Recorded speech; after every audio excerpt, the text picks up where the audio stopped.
Van's village thrives after the dragon's defeat. He supports Bell and Rango, starting a trading company with Panamera's backing. Panamera secures Van a barren title. Then, Van welcomes 300 neighboring villagers fleeing heavy taxes, offering them land, work, and new resources like dairy cows. The episode begins with Van and Esparta, visibly joyful after defeating the forest dragon without a single casualty.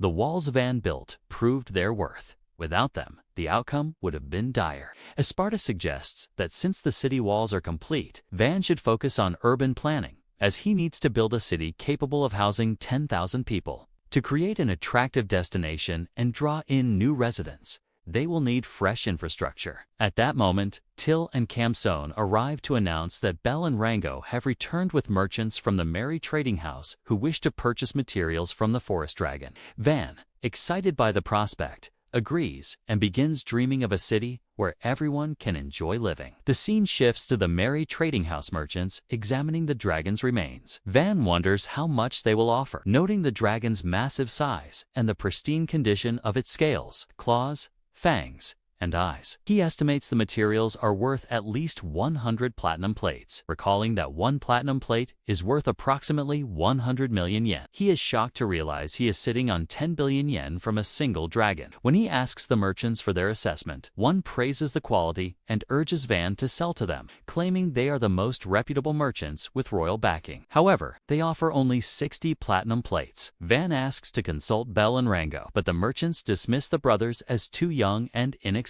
When Bell and Rango hear the price, they immediately reject it, citing the high quality of the materials. One of the merchants pulls them aside, ordering them to stay silent and follow along since they are part of the Merry Trading House. He threatens that no other merchants will visit this remote village for a year, leaving Van with no choice but to accept the 60 plates. However, the brothers refuse to compromise their integrity as merchants. Van overhears the exchange. While he understands the value of a platinum plate, he realizes the merchants are trying to swindle him. Bell and Rango argue that fair dealings lead to greater long-term profits, especially with someone like Lord Van. Furious, the merchants warn that the president will fire them if they continue this behavior, and they storm off. Van asks the brothers if they are truly prepared to be fired. When they confirm they are, Van suggests they start their own trading company. The brothers are stunned, explaining that starting a company requires 3 difficult conditions: paying the Merchant Guild registration fee, owning a physical shop, and obtaining a recommendation from a titled noble. Van notes that the first 2 are easy, but the third is a hurdle. He realizes the only titled noble who might help is Panamera. He rushes to her, explaining the situation and the fact that the Merry Trading House is backed by the royal family. Panamera muses that since she is a newly minted noble, recognizing a small startup company won't hurt her. In fact, it would look bad for the royals to suppress it. As a noble without land or knights, she needs to build a reputation through bold moves, and supporting honest merchants is a perfect opportunity. Van asks why she doesn't just take credit for killing the dragon herself to boost her standing. Panamera points out the flaws in his logic. Dragons are rarely killed, and an investigation would eventually lead back to him. Van despairs, fearing his family will summon him back if they discover his power. Panamera suggests a solution. He must earn his own title. While he is the son of a marquise, he could start as a baron to establish his own house. By revealing his achievement of killing a dragon before the age of 8, he can secure a title and independence. Van is shocked, but Panamera understands his hesitation. She recalls how her own title brought enemies and exploiters, whom she turned to ash. She advises Van not to hesitate to use his catapults on any new enemies, as a pile of corpses is a great deterrent. She assures him she will handle her own promotion while supporting his claim to the dragon-slaying glory. Van returns to Bell and Rango to share the good news. Lady Panamera has agreed to back their new company. Overjoyed, the brothers offer to buy the dragon materials for 130 platinum plates to kickstart their business. Van happily agrees. They decide to head to the royal capital to sell the goods, but realize they lack a carriage. As the Merry Trading House merchants took the only one, Van decides to build them a new carriage on the spot and suggests using Panamera's warhorse to pull it, noting its exceptional stamina and speed. Meanwhile, the Merry Trading House merchants are driving away, laughing and convinced that Bell and Rango will soon come crawling back in tears. Suddenly, a carriage blazes past them at incredible speed.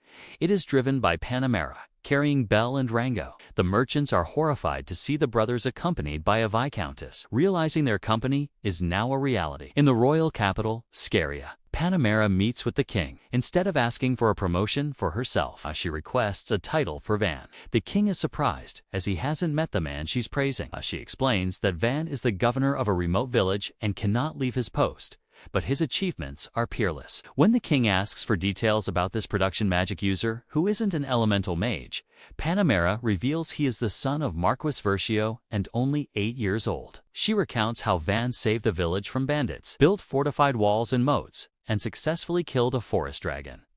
She clarifies that while she assisted, Van and his followers delivered the killing blow without casualties. To prove it, she presents a dragon fang and invites the king to see the transformed village. Impressed, the king grants Van the title of Baron. The news shocks the kingdom, as he is just a child. Back at the village, Van has been busy during Panamera's absence. He's redesigned the houses to be more elegant and rebuilt the village center. He also constructed 2 massive towers, named Oligo and Grape Tower, which serve as landmarks and watchtowers to enhance defense. The villagers now live in peace. Van invites his friends to dine at the top of one of the towers. Everyone is happy, and the view is breathtaking. They remark that the settlement truly feels like a city now. They suggest naming the city after him, but Van modestly refuses. He asks Arte for her opinion, and she shyly tells him to do as he wishes. To conclude the meal, Till brings out a cake. Van is stunned, wondering how she made it. She explains that since Belle and Rango opened their shop, she can now source all the necessary ingredients. Van looks out over the horizon, feeling immense pride in the village he has built. After Bill and Rango opened their shop in the village, Till brought out a cake. She had managed to gather all the necessary ingredients to bake it. Van remarked that the village seemed to be transforming into a beautiful place.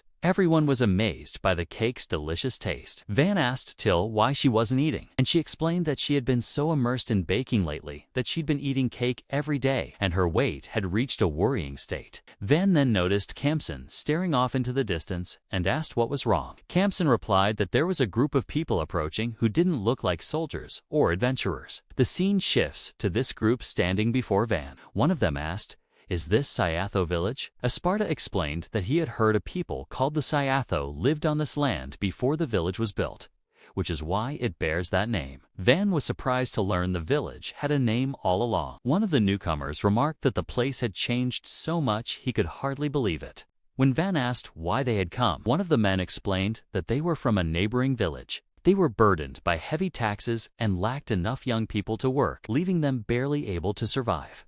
They had come to discuss the matter with the people of Sayatho. Van asked why they lacked young men, and the man replied that their youth hadn't chosen to leave. They were taken by the Count to bolster his forces in preparation for war. Van realized they were from a village in the Ferdinando district and knew he shouldn't technically receive people from another territory, but they had risked their lives to get there. Van asked them, "How would you feel about moving here?" One man asked if he really meant he would take them in, noting they had no money. Van assured them it wouldn't be a problem and that he would exempt them from taxes for a while. He added that they had plenty of food and he could prepare houses for them. When Van asked about their population, the man said only 10 of them had come today, but the village had about 300 residents. Van asked if 1 house per family would suit them, and told them he would send adventurers to help escort the entire village back. The man was astonished, asking if they could truly accept such kindness. Van also offered to lend them wagons for their belongings, but the man said it wasn't necessary, as they had cows that could carry everything. Van asked in surprise, "Do you have dairy cows?"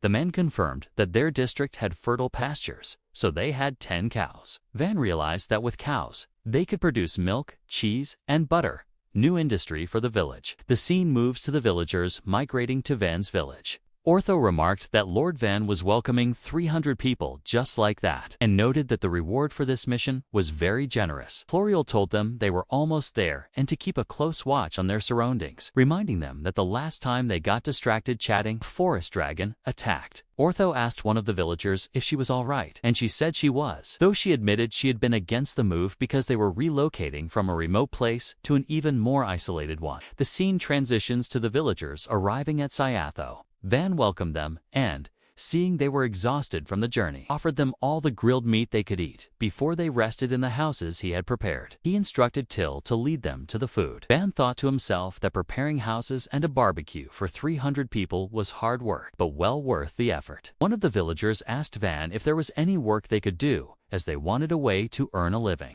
Van asked if he could rely on them to manage the new inns or shops they were opening, and mentioned he also needed help tilling new fields. One man said they could handle the fields, but they had no experience in trade. And that is how the anime episode ends. If you enjoyed it, don't forget to subscribe to the channel and turn on the bell icon to receive all our latest updates.